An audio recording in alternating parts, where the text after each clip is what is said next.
नाम जागे शिस्तन नमाय। किस प्रकार से नाम जागृत होता है कि ये नाम जो है मुख पर नहीं आता। राम जी का नाम कोई मुख से लेना चाहे तो मुख से लेने में नहीं आता।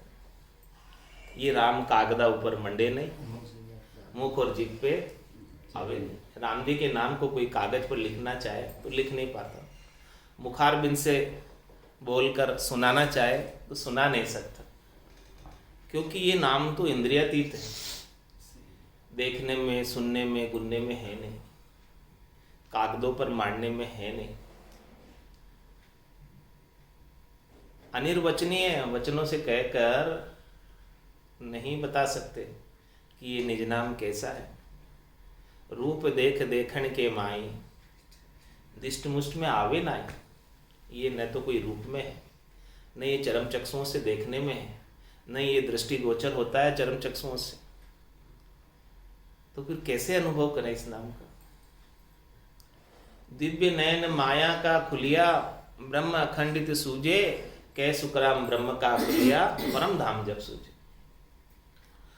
चरम चक्षुओं से तो देखने में नहीं आता। चरम चक्षुओं से जो कुछ भी नजर आता है वो सब माया के दर्शन होते हैं। इन आंखों से जो कुछ भी अपन देख पा रहे हैं वो सब राम जी की माया है। राम जी नहीं है, राम जी की माया है। एक राम दशरथ घर डोले, एक राम गट गट में बोले, एक राम का सकल पसारा, एक राम है सब सुन्यारा। तीन राम है लोक व्यवहार। प्रथम तीन राम लौकिक व्यवहार है, त्रिलोकी में फल प्राप्त कराएंगे, सुख प्राप्त कराएंगे, संपत्ति धन वैभव प्राप्त कराएंगे। और चौथे राम का करो विचार। मोक्ष प्राप्त करना है, मुमुक्ष होना है, परम पद आनंद पद को प्राप्त करना है, जन्म मरण में नहीं आना है, तो वो चौथे राम जी पर विचार करो, जो निरंजन है, निराकार है, अजोनी है, अजन्मे है, जो हमेशा एक जैसे बने रहते हैं। ये सृष्टि कितनी बार रचना में आ गई, कितनी बार महाप्रलय में चली गई, फिर भी वो राम जी वैसे के वैसे है। सो सुंदर है सदा, नाही सो सुंदर नाही, और नाही सो दिसे सदा, है सो दिसे। वो सुंदर है जो कल भी था, आज भी है और कल भी रहेगा। जो कल था और आज नहीं है, और जो आज है कल नहीं रहेगा, उसको कैसे सुंदर कह सकते, कैसे सत्य कह सकते। सुंदर का तात्पर्य सत्य से, कि उसको सत्य कैसे कह सकते हैं। जो कल दिख रहा था और आज दिखाई नहीं दे रहा है, और जो आज दिख रहा है कल नहीं दिखेगा, वो सत्य नहीं है, वो माया है। माया प्रतीत होती है लेकिन वास्तव में उसका वजूद नहीं होता, अस्तित्व नहीं होता, केवल प्रतीति मात्र है, आंखों का भ्रम है कि दिखाई दे रही है। तो वो सुंदर राम जी अजोनी अजन्मे परमात्मा हर देश में, हर काल में, हर परिस्थिति में वैसे के वैसे रहते। ऐसे राम जी का सुमिरन करना, ऐसे राम जी का भजन करना, ऐसे राम जी को हृदय के भाव से, प्रेम के भाव से, आर्त भाव से पुकारना। और कैसे पुकारना है कि एक भी श्वास उनके बिना खाली नहीं जाए। राम भजन बिन श्वासा जावे, सो सब रेत मिलाई, मन रे सिमिर सिमिर हलसाई, मन रे सिमिर सिमिर हलसाई। तो उन राम जी को पुकारने का ये रकार और मकार 52 अक्षरों में 2 अक्षर है जो सूर्य और चंद्र की तरह प्रकाशमान। इन रकार और मकार का सद्गुरु विधि से कोई उच्चारण करे तो वो तीसरा निज नाम आकर प्रकट हो जाता है। वो 52 बारे, वो 52 अक्षरों में नहीं आता। उस 52 बारे की चीज को प्राप्त करने पर ही मोक्ष प्राप्त होता। उसके बिना 52 अक्षरों के साथ तो इस त्रिलोकी में ही जाना आना पड़ता है। 52 गादी ऊपरे पुरुष फिरे कौ एक, ओ सुख को सागर प्रेस तो आवे पूरब ले लेख, आवे पूरब ले लेख जनाकू ले ले जावे, बड़ो पुरुष तब तेज बाट अटकन नहीं पावे। सुखराम काटफंद जीव का तारे हंस अनेक, 52 गादी ऊपरे पुरुष फिरे कौ। ये 52 अक्षरों के बाहर है, भावनातीत है। 52 अक्षरों के अंदर ही सारी पढ़ाई आती है, सारी लिखाई आती है। लेकिन वो राम जी 52 अक्षरों में नहीं आते।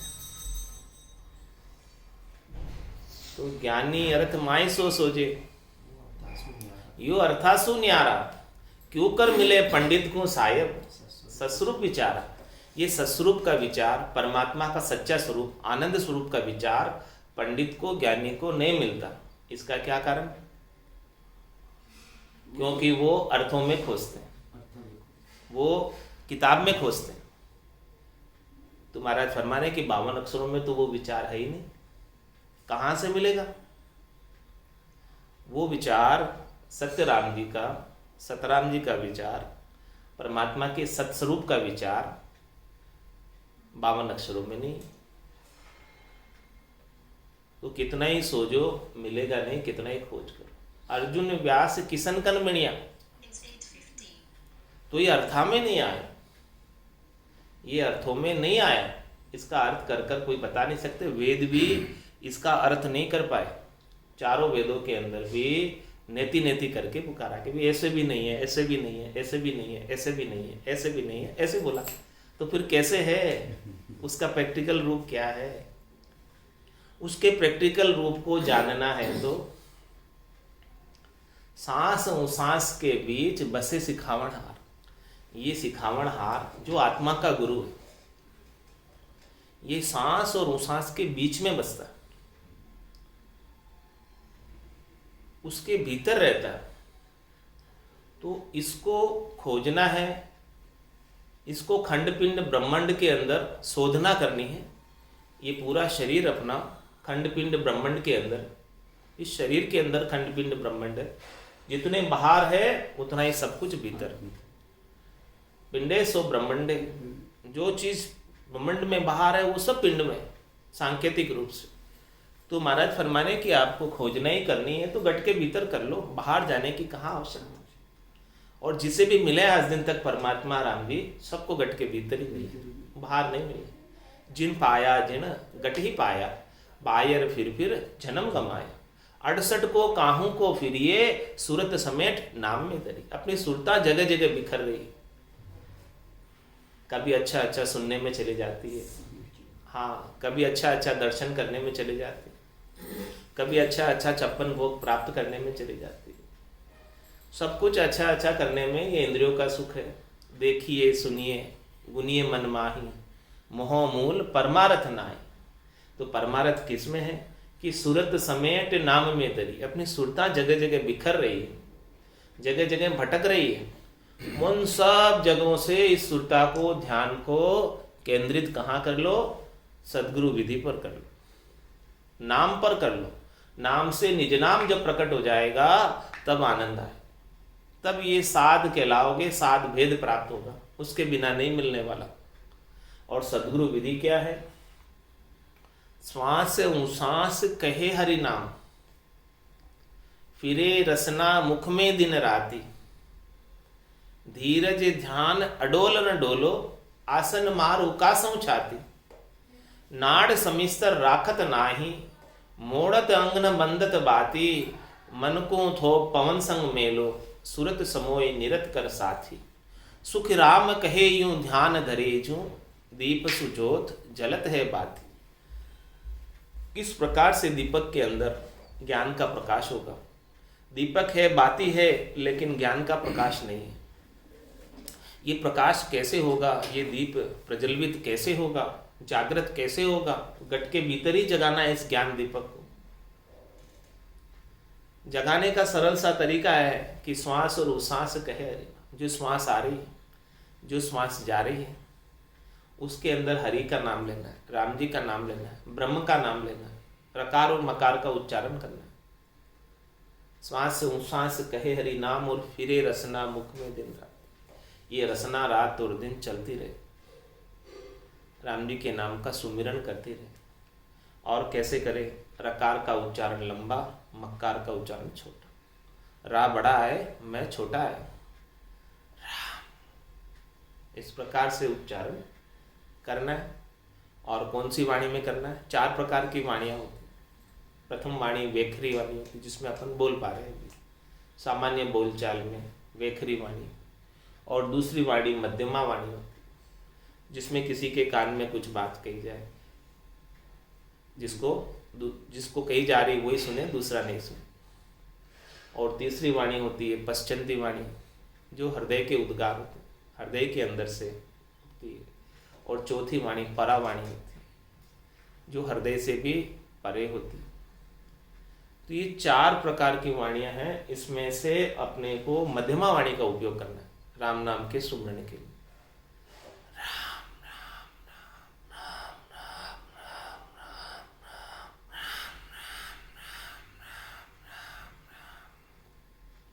इस प्रकार से श्वास उच्छ्वास कहे हरि नाम, फिरे रसना मुख में दिन राति। इस प्रकार से दिन रात राम नाम का सुमरन करते हैं। और प्रथम कंवल है कंठ कंवल।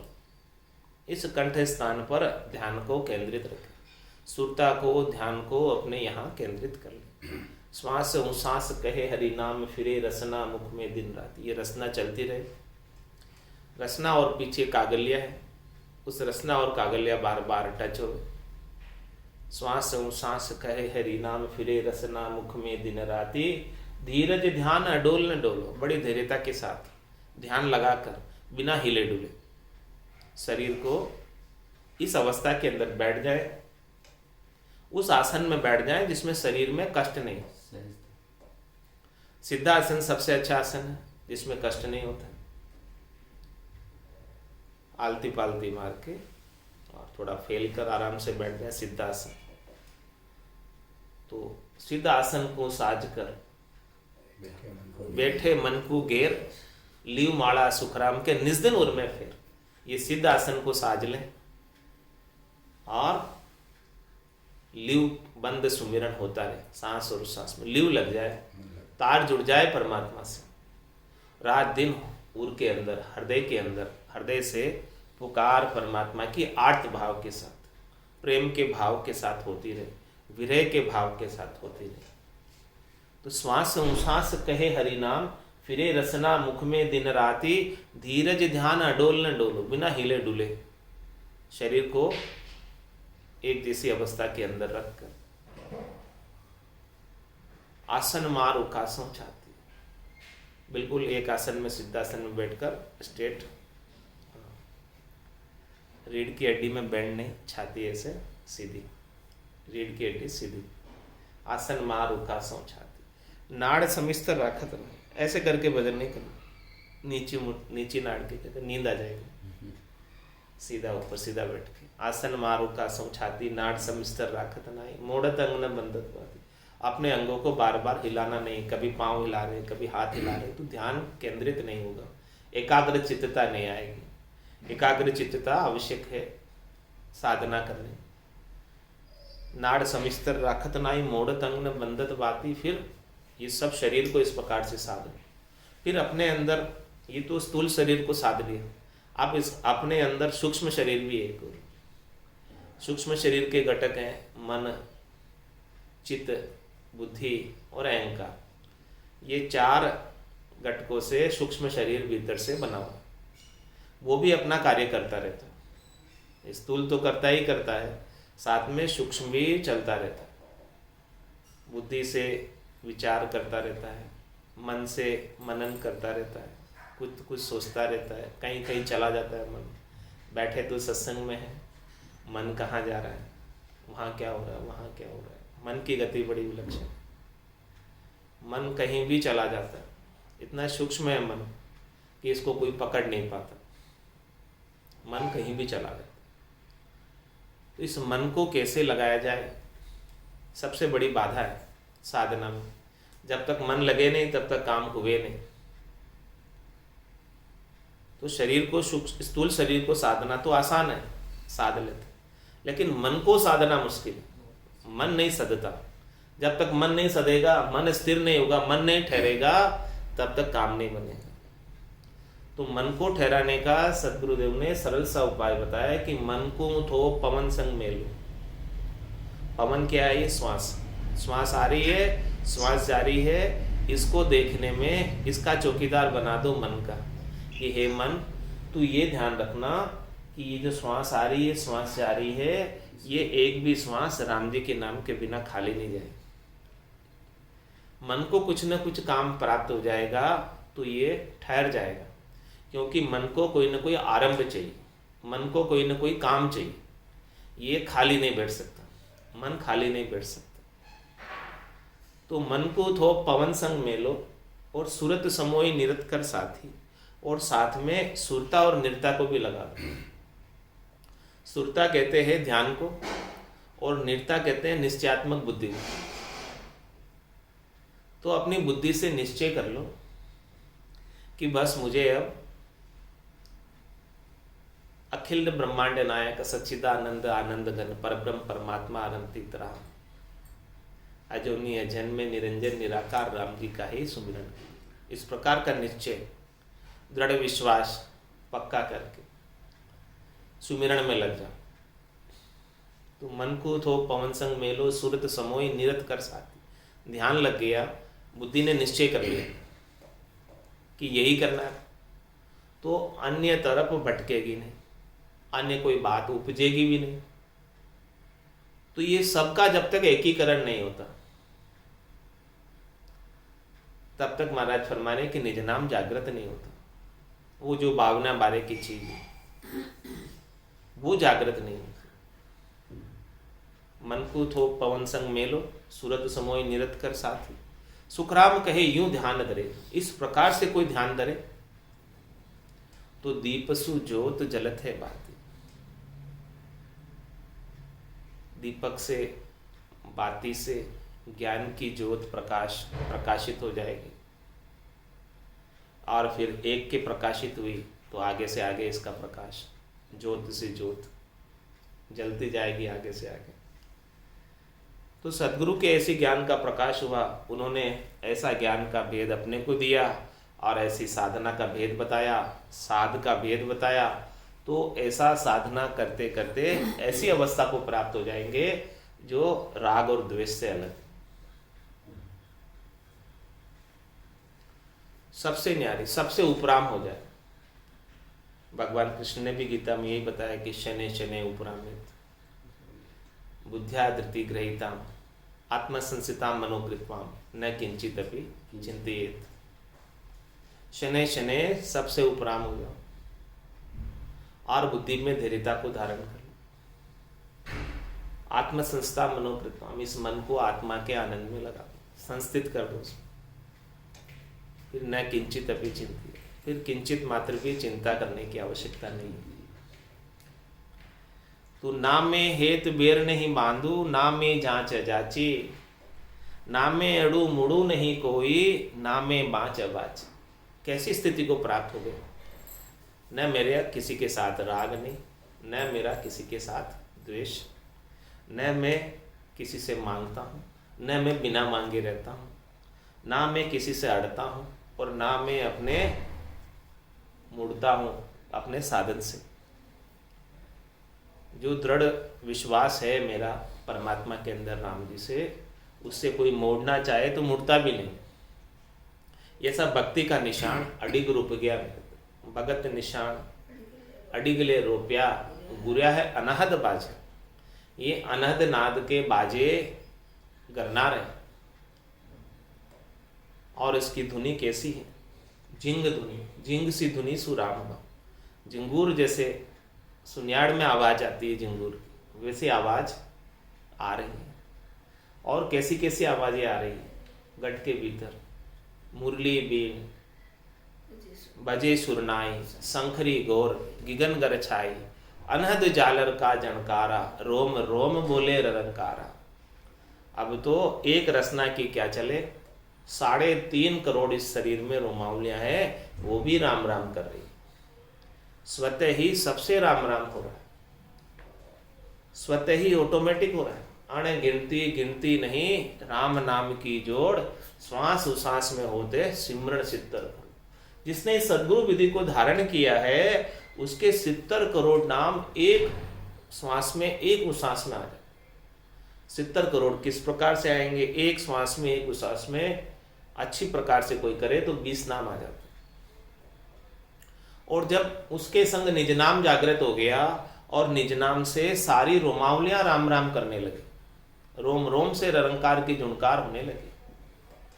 तब इस शरीर में लगभग 3.5 करोड़ रोम छिद्र है, रोमावलिया है। 3.5 करोड़ को 20 से गुणा करो तो 70 करोड़ की संख्या हो जाती है। इतनी संख्या में जब राम नाम का सुमरण एक साथ होने लगे तब महाराज फरमाने खान खुल जाती है, कोई घाटा नहीं रहता, आनंद हो जाता है। मारे तो आनंद भयो गर्मा, सातो ही अन्न नीपजा भारी, साख हेल दे आए। अब कोई आनर जांचे मोको तो गाड़ा भर देऊं भाई। अब कोई आकर कोई मुझे मांगे तो उनको आनंद गाड़े भर भर कर दे दो, ले जाओ गाड़े भर कर। इतना आनंद है। जिसके पास आनंद है वही आनंद बांट सकता है, जिसके पास आनंद नहीं है वो कहाँ से आनंद बांटे। तो ऐसी स्थिति साधना करते करते हो जाती है। रोम रोम से हुई रही डरंकार झुणकार, निस्वासर आठोई पहर, राम चरण एक सार, उठत बैठत जागता, सूताई सिमरण होय, रामचंद्र कार धुनि बायर लखे न। वो बाहर किसी को पता नहीं चलता है, जो निरंकार की ध्वनि हो रही है साधक स्वयं सुनता है, साधना करने वाला जन स्वयं सुनता है, स्वयं सुनता रहता है और आनंद में मगन रहता है और किसी से कुछ भी नहीं। ऐसी मगनता उनके अंदर छा जाती है। भजन के आनंद में गर्क गरकाव हो जाता है, आनंदित रहता है, प्रसन्न रहता है, मुदित रहता है। परिस्थितियां अनुकूल आती है, प्रतिकूल आती है, हर स्थिति में समरसता की स्थिति, आनंद की स्थिति बनी रहती है। ये आनंद इंद्रियातीत आनंद है,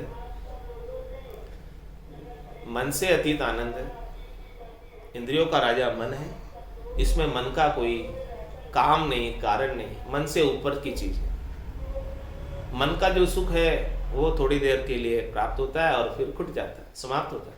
लेकिन ये आनंद ऐसा है कि हमेशा हमेशा बना रहता है। जो सुख चाहे तू सदा, शरण राम की ले, के नानक मेरे मना, ये दुर्लभ मानुष थे।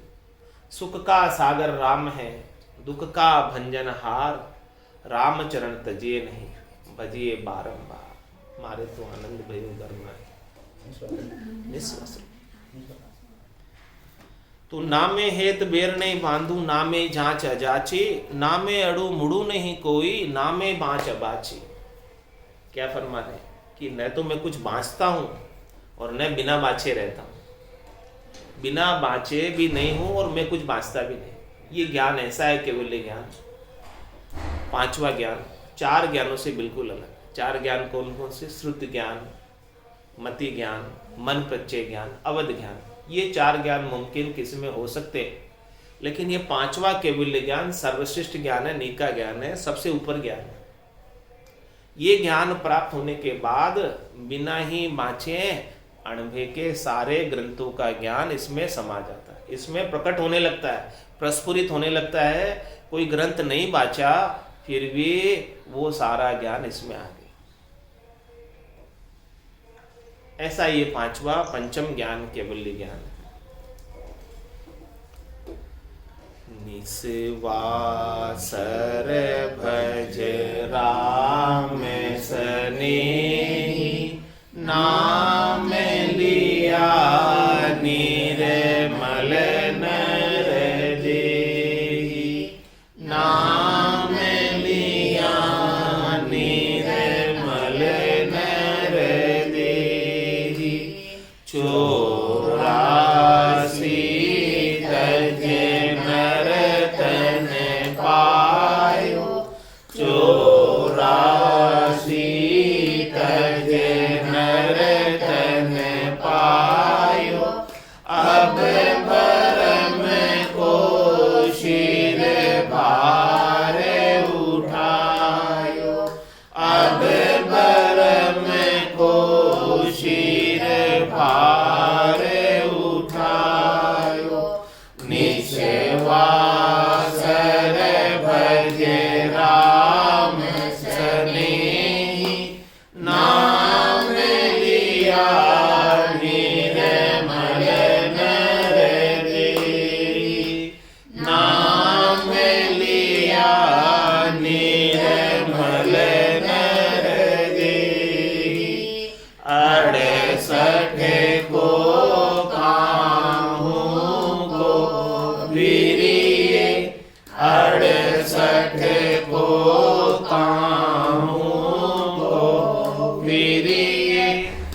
खोजे, निसेवा सर भज राम सनेही, नाम लिया निर्मल नर देहि, नाम लिया निर्मल नर देहि, निकट नीर की खबर न जानी, निकट नीर की खबर न जानी, मृग तृष्णा में खोजे पानी, मृग तृष्णा में खोजे पानी, निसेवा सर भज राम सनेही, नाम लिया निर्मल नर देहि, नाम लिया निर्मल नर देहि, जिन पाया जिन घटहि में पाया, जिन पाया जिन घटहि में पाया, बायर फिर फिर जन्म गमाया, बायर फिर फिर जन्म गमाया, निसेवा सर भज राम सनेही, नाम लिया निर्मल नर देहि, नाम लिया निर्मल नर देहि, राम चरण मोहि चरज आवे, राम चरण मोहि चरज आवे, पूरब वस्तु पिछम को धावे, पूरब वस्तु पिछम को धावे, निसेवा सर भज राम सनेही, नाम लिया निर्मल नर देहि, नाम लिया निर्मल नर देहि। बोलो राम सद्गुरु देव जी महाराज धन्य हो परम दयाल सद्गुरु सुखराम जी महाराज ने, धन्य हो आनंद श्री सद्गुरु सुखराम जी महाराज के ज्ञान स्वरूप भगवान ने, धन्य हो केवली भगवंता ने, धन्य हो जीवा तारण जहाज ने, धन्य हो मोक्ष के मालिका ने, धन्य हो अनंत कोटि संतान ने, धन्य हो